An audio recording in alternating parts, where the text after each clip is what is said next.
Sponsored by Supcase. To the mainstream, there are two kings of the smartphone world, but we enthusiasts know Samsung and Apple have been caught napping recently, with phones like the OnePlus 13 catching up and even passing in a few key areas. So which of the two mainstream giants is best right now? Let's find out. And if you want to keep your S25 Ultra in pristine condition, protected from knocks, scrapes and dirt, you'll want to check out the latest cases from this video sponsor, Supcase. Supcase provides a range of options for the S25 series to suit any lifestyle, including the rugged Unicorn Beetle Grip for maximum rugged protection, while still showing off the colour choice of your Galaxy S25. This case supports ultra-shock absorbent TPU bumpers and is MagSafe compatible, boasting 1.81 kilogram force magnets. Plus, this ring holder here doubles as a kickstand in portrait or landscape orientation. Or go all out with the Unicorn Beetle Mag XT. This ultra durable case features unbendable polycarbonate and a zinc alloy camera cover that can also double as a kickstand. The camera window has been tested over 30,000 times.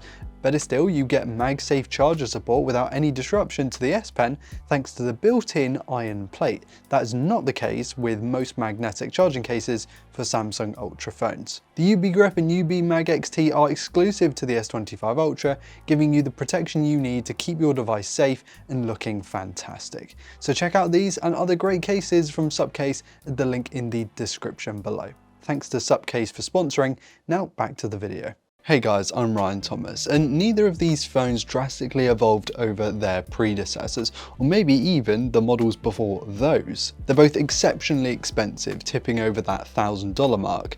They both offer years of software support going into the next decade. They're both absolutely huge and are squarely aimed at the segment of the mainstream who want the best phone they can get their hands on. Both employed the square side approach, which has become standard across flagship devices. But where the iPhone's softly rounded corners look friendlier, the Galaxy's extra space in the extremes allows for higher data density and a more usable canvas, ideal for the included S Pen, where the iPhone lacks any kind of stylus. This is important because the S Pen is one of, if not the most critical feature that separates the S25 Ultra from the competition. It's not something you'll find on practically any other phone and can be super handy for making diagrams, marking up screenshots and images, and planning in particular. The iPhone has some fairly unique hardware of its own. It has the remappable action button on the left and the camera control haptic slider on the right.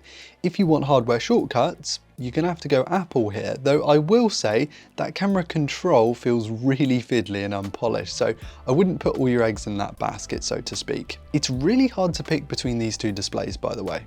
The Galaxy's panel gets super bright in HDR, brighter than the iPhone's, where the Apple display is just a smidge brighter in SDR and in general use.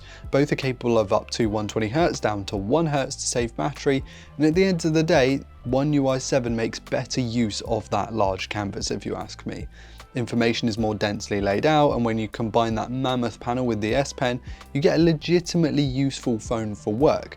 I think iOS still limits just how useful a huge phone can be, but both are going to offer some of the best multimedia consumption experiences that you'll find in mobile in the mainstream, and I have zero complaints with either display, to be quite honest. Which leads us nicely into performance. The 8 Elite from Qualcomm this year is an absolute beast and generally beats Apple's already brilliant A18 Pro chip.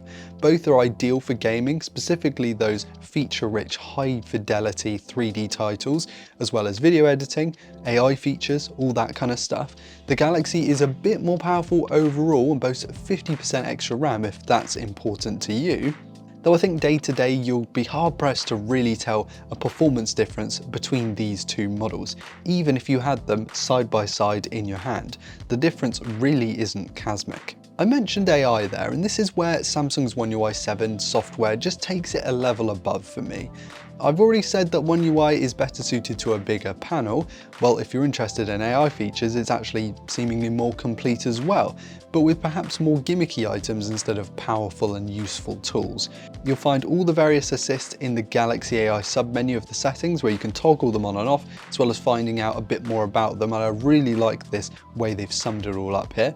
Apple's ChatGPT powered Siri is better than the old Siri for sure, but it's still not perfect, and though I thoroughly appreciate Cleanup, which is basically Apple's object removal tool, its notification summaries can be middling at best in my experience. And the battery life, well, neither are going to cause Xiaomi, OnePlus or Honor any problems anytime soon, as both of these feature the standard lithium-ion cells instead of silicon carbide batteries. And the charging tech isn't crazy either. It looks around 50% of charge in half an hour for the iPhone, about 65% of charge in the same time for the Galaxy, with the latter featuring around a 10% larger battery to start with. In reality, the iPhone lasts me on average a little bit longer despite the fact it has a smaller cell. Perhaps this is due to Apple's incredibly efficient chips at the moment, but both can be 2-day phones for me, absolutely fine, and should definitely see you through at least one full day. In regards to haptics, the iPhone still beats the Galaxy. I prefer the ultrasonic fingerprint reader in the Galaxy over the secure Face ID, but that's just me, and of course that's subjective. And Apple's speakers here just feel a little bit more pleasing, they sound a little bit fuller if you're listening aloud. I faced zero connectivity issues with either of these phones as well, over Bluetooth, 5G, LTE, everything. The cameras are interesting because in my testing, they were really close in almost all areas.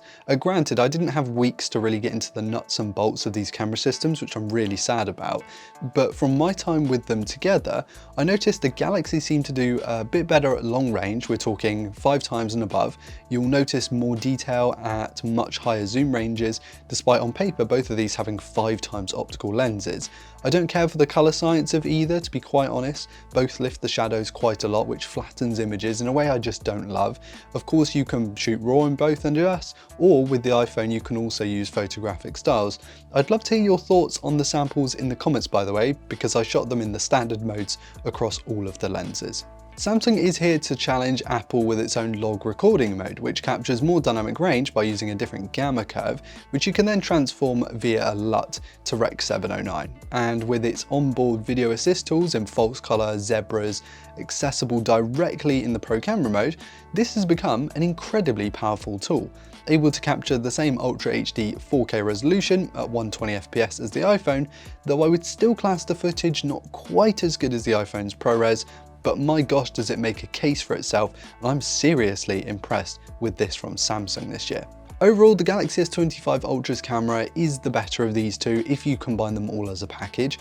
Samsung has pushed very hard to catch up to the iPhone in video. I think it's doing a stellar job, but do let me know what you think of the samples in the comments. I think it's safe to say that objectively speaking, the Galaxy S25 Ultra is the better smartphone in this comparison, because its S Pen, DeX, more capable camera setup, more powerful performance hardware, and faster top-up times, it's an absolute beast. And if you're a big fan of watching HDR content, that display is going to blow you away. But if you want photographic styles, the iOS experience, ProRes video recording, the iPhone is a serious option too. I am by no means calling the iPhone a bad device, it's just I think that Galaxy does it better. Now, I still find the Galaxy Ultra pricing a little hard to stomach, given that this year really hasn't seen a massive evolution over its predecessor, and with the much cheaper and more appetizing OnePlus 13, Xiaomi devices, Honor, Vivo, Oppo, it's hard to call the S25 Ultra truly Ultra this year.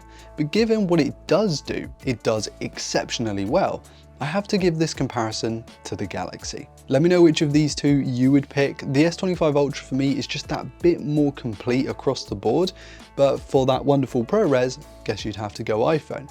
Or are you more into OnePlus, Xiaomi, Google or Honor setups? While you're down in the comment section, let me know. Be sure to hit like if you enjoyed today's content, and of course subscribe to never miss another upload. Thank you all so much for watching. I've been Ryan Thomas, and I will catch you later. Cheers.